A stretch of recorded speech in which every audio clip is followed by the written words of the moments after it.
जल्दी जाना था।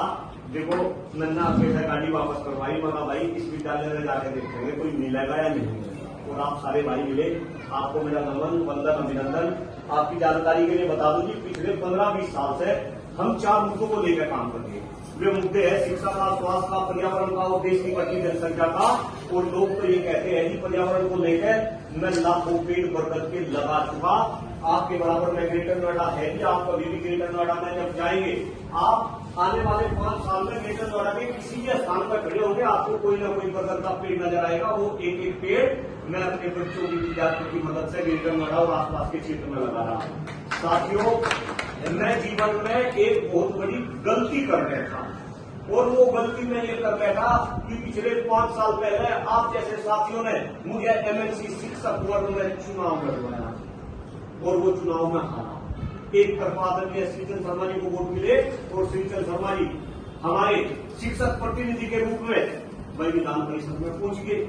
लेकिन मैं जब 9 जिलों में अपने चुनाव प्रचार में घूम रहा था, मैंने इस देश की शिक्षा व्यवस्था को देखा। देखो साथियों, मुझे माफ करना, मैंने ये देखा कि 5-5, 10-10, 20-20 हजार रुपए में इस देश में मास्टर काम कर रही। मैं भी प्राइवेट क्षेत्र में काम कर रहा, मैं IKS इंजीनियरिंग कॉलेज में प्रोफेसर हूँ। मेरी धर्मपत्नी पहला मेरी विश्वविद्यालय में थी, अब गंगोत्रिया यूनिवर्सिटी में आ गई। वहां भी अच्छी खासी सैलरी थी। मेरे मम्मी पिताजी भी कभी प्राइमरी में शिक्षक हुआ करते थे। मुझे पंतनगर के अंदर मैं देखता था, जब मैं पिताजी की उंगली पकड़ कर चलता था, मास्टर जी नमस्ते, मास्टर जी नमस्ते, एक शिक्षक का इतना सम्मान था। लेकिन आज शिक्षक की क्या हैसियत है?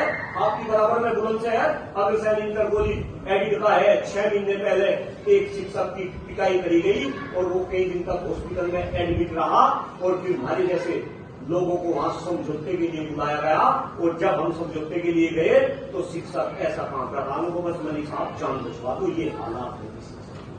तो देखो, मैं तो 9 जिलों में जब से मैं चुनाव लड़ा और मैं हालात देखते ही, मैं तो 9 जिलों में ताबड़तोड़ घूम रहा जी। 2 दिन अपने विद्यालय में रहता हूँ। 8 घंटे का मैं प्रोफेसर हूँ कंप्यूटर डिपार्टमेंट में। 8 घंटे का मेरा लोड है, वो 2 दिन में मैं अपना लोड पूरा कर दूं। 4 दिन मैं LWP रहता हूँ, और मैं 2 जिलों में जो काफी सोशल मीडिया से जुड़े वो मेरी मेहनत को देख रहे होंगे। मैं बिल्कुल गंभीरता से इस बात को कह रहा, आने वाले टाइम में डॉक्टर कुलदीप पलिक चुनाव के लिए नहीं घूम रहा। चुनाव तो मुझे पता नहीं, मुझे तो वैसे भी मना करा गया था कि भाई साहब माफ करना कि तू विद्या भारती के विद्यालय में मत जाकर कोई वोट नहीं देने का। लेकिन मुझे गर्व हो रही है बात बताते हुए, जब मैं चुनाव लड़ रहा था तो यही जेवर में आदरणीय सतीश उपाध्याय जी कभी प्रधानाचार्य हुआ करते थे। वे फिर मुजफ्फरनगर चले गए।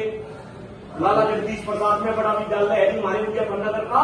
तो जब मैं मुजफ्फरनगर में चुनाव प्रचार में घूम रहा था तो एक दिन सतीश उपाध्याय जी का फोन आ गया मेरे पास। उन्होंने कहा, मलिक साहब सारे मुजफ्फरनगर में घूम जा, हमारे पास नहीं आता। मगर जी तुम तो मुझे वोट नहीं देने के। लेकिन उनकी ये वर्डिंग थी, लोगों नहीं, आप जो भी काम कर रहे, आप पर्यावरण पे काम कर रहे, आप देश की बढ़ती हुई जनसंख्या के लिए जनसंख्या के अंदर कानून की मांग कर रहे, आप योगा के मैं बड़े बड़े शिविर लगाता हूँ। ये एक ऐसा इंसान खड़ा जिसकी PhD कंप्यूटर साइंस में होने के बाद मैं मास्टर डिग्री योग में भी कर रखी, योग के लिए हम शिविर लगा रहे। तो सचिन उपाध्याय जी ने कहा कि आप हमारे विद्यालय में आओ और भाई वोट आप जागी। तब मेरा उत्साह बढ़ा दी। तब से मैं आपके संस्थानों में भी जाने लगा। असली राष्ट्रभक्त आप बना रहे जी। और मैं जगह जगह इस बात को कह रहा, मेरे बच्चे DPS ग्रेटर नोएडा में पढ़े। अगर आज से 15 साल 20 साल पहले मुझे विद्या भारती के संस्थानों का पता होता तो मेरे बच्चे DPS ग्रेटर नोएडा में ना पढ़ के आप जैसे विद्या भारती के संस्थान में पढ़ के ऐसे राष्ट्रभक्त आप बना रहे जी। लेकिन हालात यहाँ भी खराब है। ऐसा माफ करना, दिल में जो बात है वो कह रहा, हालात यहाँ भी खराब है। अभी बुलंदशहर में एक प्राचार्य जी रिटायर हुए, जी नाम लेना नहीं चाहता। उनका फोन आया परसों मेरे पास में, वो कह रहे भाई 21 साल हो गए विद्या भारती के संस्थान में जॉब करते करते। 11 साल मैं एज ए प्रधानाचार्य रहा, और जब मैं रिटायरमेंट लिया तो मात्र 3,500 रुपए मुझे पेंशन मिली। मैं अपने बच्चों का गुजारा कैसे करूँ? साथियों, मैं फिर कह रहा, वोट फिर आप श्रीचंद शर्मा जी को देकर उन्हें जितवा दियो। लेकिन आप उन्हें समझाओ, अगर हमने वोट दी तो वे हमारी बात करें, इस देश की शिक्षा व्यवस्था की बात करें। अगर शिक्षक कोई मर भी जा रहा तो आदरणीय श्रीचंद शर्मा जी उनके घर तक नहीं पहुंच पाते। देखो आप में से भी कुछ समर्थक होंगे, ये बात बता दियो।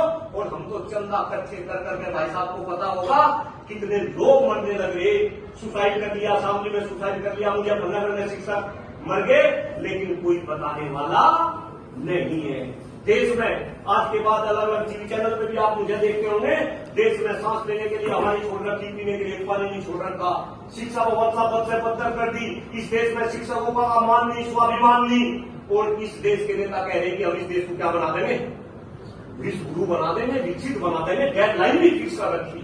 तो साथियों जागरूक हो, अच्छे आदमी को राजनीति में लेकर आओ, मैं अच्छा आदमी में नहीं, कोई बात नहीं, हो सके मैं तो चुनाव न लड़ूं, लेकिन भाई कोई और भी तो चुनाव होगा। मैं तो प्रधानाचार्य जी आपको भी कह रहा, विद्या भारती के बुलंदशहर में 65 संस्थान है, क्या विद्या भारती में कोई शिक्षाविद नहीं मिल सकता कि भारतीय जनता पार्टी वाले अच्छे शिक्षाविद को चुनाव लड़ा के? मैं तो मुजफ्फरनगर की बात कर रहा थी, भूदेव अंकल जी बहुत बड़ा नाम जी मुजफ्फरनगर के अंदर, मैं तो नबी का आम अंकल जी आप चुनाव क्यों नहीं लड़ सकते, विधान परिषद में क्यों नहीं जा सकते?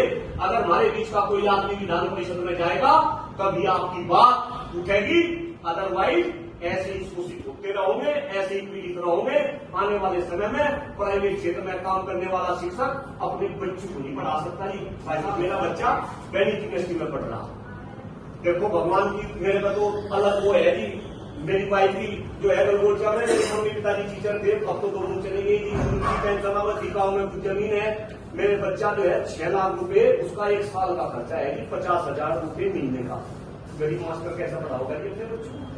तो जिस देश में, और सबसे बड़ी बात, मास्टर को सारी बात का पता, लेकिन सब खामोश कोई साथ नहीं देता, लोग कह बोलना नहीं देते। डॉक्टर कुलदीप मलिक बोल रहा भाई, और देखो ये बात जो भी आपके विद्या भारती के संस्थान में ही कह रहा, अगर मर गया या मरवा दिया तो ये आवाज गुम हो जाएगी, अदरवाइज अगर चुनाव लड़ा फिर हरवा दियो, लेकिन थारे लिए जीऊंगा और थारे लिए मरूंगा, थारी आवाज में मैंने कुछ गलत कहा हो, क्योंकि कई सारे चेहरे मुझे नजर आ रहे हैं, मुझे थोड़ा सा ऊर्जा सी मिल गई, मैंने कुछ गलत कहा हो, देखो भाई काम मैं माफी मांग रहा, अदरवाइज बस एक कृपा कर दो,